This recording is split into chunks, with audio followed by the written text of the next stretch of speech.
জনাব আব্দুল হক, 12 ফেব্রুয়ারি নির্বাচনকে সামনে রেখে ব্যবসায়ীদের মধ্যে কি আসলেই আস্থার প্রতিফলন ঘটছে, নাকি বিনিয়োগকারীরা এখনো ওয়েট এন্ড সি নীতিতেই আছেন? আমাদের অর্থনীতিবিদ মহোদয়রা আছেন আমাদের এখানে, ব্যারিস্টার সাহেব, তারা হয়তো আলোকপাত করতে পারবেন। সেটা হলো বাংলাদেশে যে ভয়ঙ্কর রকমের লুটপাটের যে একটা নজির স্থাপিত হয়েছে বিগত প্রায় 15 বছরে, এটা বলা যেতে পারে পৃথিবীতে কিন্তু নজিরবিহীন। পৃথিবীতে কোথাও একটা গ্রুপ কি একটা রাষ্ট্র এমনকি রাত্রিবেলা কেন্দ্রীয় ব্যাংক বন্ধ খোলা রেখে এভাবে ফেভার করা, আমি জানি না, মানে হার্ভার্ড ইউনিভার্সিটিতে হয়তো আগামী দিনে পড়ানো হবে case study of Bangladesh economy and financial disaster, এগুলো হয়তো পড়ানো হবে।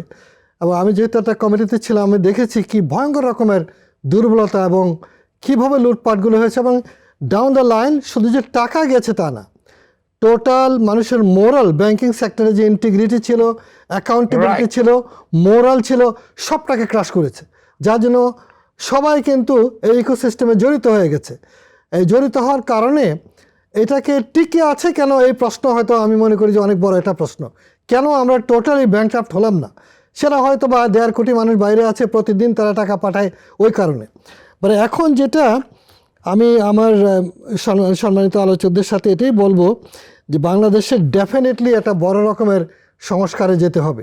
সেখানে এই ইনস্টিটিউশনাল রিফর্মস, আমরা তো ভেবেছিলাম যে আমরা আসলে একটি সংস্কারের মধ্যে আছি, কিন্তু গত 1-1.5 বছরে সবাই আশা করেছিল, তার তো কিছুই হলো না। মানে কোনো কিছু তো নড়তে দেখলাম না। অন্তর্বর্তীকালীন সরকারের কাছে চাওয়ার। জনাব আব্দুল হক, জি আব্দুল হক, গত 1.5 দশকে দেশের অর্থনীতিতে যে অলিগার্ক তৈরি হচ্ছে, 2026 সাল কি সে অলিগার্কদের সামলাতে পারবে? অলিগার্ক তৈরি করবে রাষ্ট্র, নাকি উদ্যোক্তা তৈরি করবে? এবং এমনকি এইসব উদ্যোক্তারা, যেমন পাকিস্তান আমলে আমরা অনেক সমালোচনা করেছি 22 পরিবারের, এই 22 পরিবার কিন্তু এভাবে লুট করে নাই, তারা ইন্ডাস্ট্রি করেছে, তারা এমপ্লয়মেন্ট দিয়েছে। এবং এইভাবে লুণ্ঠনের কোনো রেকর্ড নাই। তারা কিন্তু ব্যাংক, আপনার জনতা ব্যাংক, এখন যে জনতা ব্যাংক সেটা United Commercial Bank of Pakistan ছিল, সেটা তারা লুট করে নাই। Muslim Commercial Bank belongs to the Adamjee group, তারা কিন্তু লুট করে নাই। ফলে এটা কিন্তু পৃথিবীতে নজিরবিহীন, আমি আপনাকে বলতে চাই। এবং এটা এরকমটা পৃথিবীতে খুব কম ঘটেছে যে এইভাবে একটা শ্রেণী টোটালি একটা মুক্তিযুদ্ধ করা রাষ্ট্রে, তার সেনাবাহিনী আছে, তার নিরাপত্তা বাহিনী আছে, তার NSA, DG, কত কিছু আছে, but it was so funny. এবং এটা পৃথিবীতে আমি বলবো যে আমার কাছে এটা লজ্জা লাগে পরিচয় দিতে, যে আমাদের আমরা তো দেখেছি যে আপনার রাষ্ট্রীয় সহযোগিতায় এই লুটগুলো করতে দেওয়া হচ্ছে, সবাই জড়িত হয়েছে এখানে। প্রশাসন, সরকার, পুলিশ, সামরিক বাহিনীর কর্মকর্তা কে জড়িত হয় নাই? ব্যবসায়ী সবাই জড়িত হয়ে মনে করছে এরই স্বাভাবিক, এভাবে রাষ্ট্র চলবে।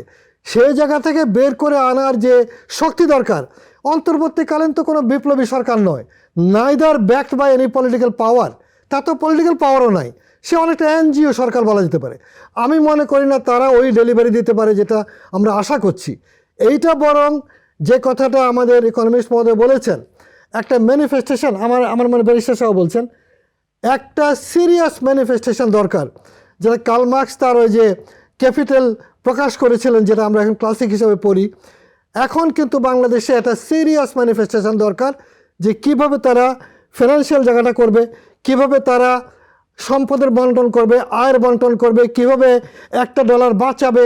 এই বড় রকমের একটা সংস্কারে যেতে হবে। কিন্তু তা না হলে লোকেরা তার সন্তানকে বিদেশে পড়াবার নাম করে যেভাবে ডলার নিয়ে যাচ্ছে, এইটা পৃথিবীর কোনো সভ্য দেশে হতে পারে না, কোনো জাতীয়তা, এমনকি ইসরায়েলের মতো দেশে সেটা নাই।